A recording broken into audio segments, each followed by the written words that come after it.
Well, guys and girls, I'm finally done for now. I fixed all my wiring up. Man, did I have some problems. I was up till 2 o'clock in the morning last night working on this thing because I just wanted to hear it.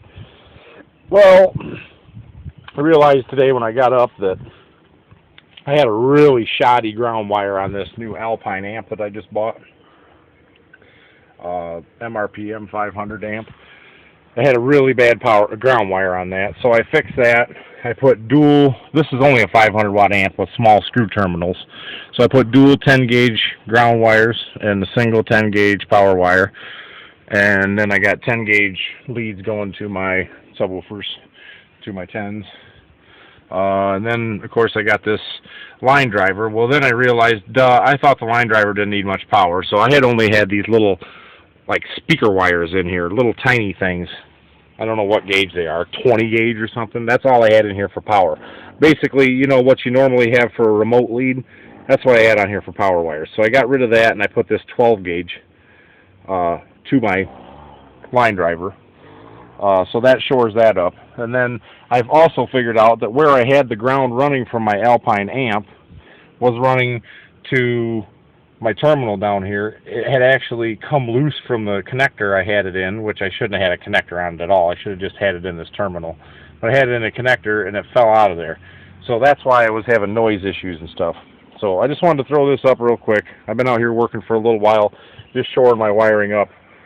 Instead of having all my stuff, like my amps and stuff, running off my radio for a signal lead, you know, for the remote sensing lead, I went ahead and got me a relay, and I stuck that in there, and I got a heavier gauge power going to the battery for the relay, and then a ground, obviously, right to the battery.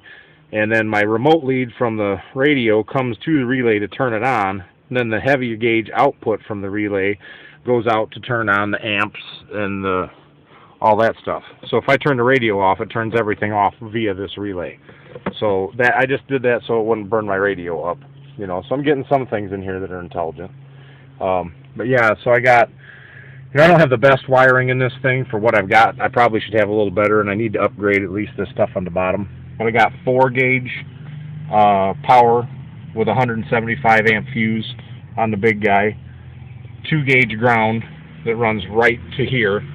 Okay, and then from that 2 gauge ground, I got a 4 gauge ground going down there, and a 4 gauge ground going down there, and 2 8 gauge grounds also coming down through here, these bolts.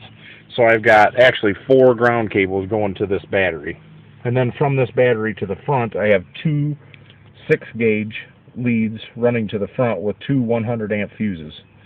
So I should have sufficient power and stuff here. Now, I have not tested this since I did what I did with all this rewiring. I'm going to go in the house and visit with a friend of mine for a little bit. Then I'm going to take a ride and get my 480p camera out and find a nice sunny spot and see if I can catch some good flex, because it's moving the top of this truck like mad now. So, anyways, I'm going to go get my old camera, my old Kodak 480p camera out and get it some batteries in it, and I'll bring that out and try it and see what we can do. It's got 10 megapixels, and this is only like 2 or something stupid. So that should get a better video. All right, guys, see you in a little while.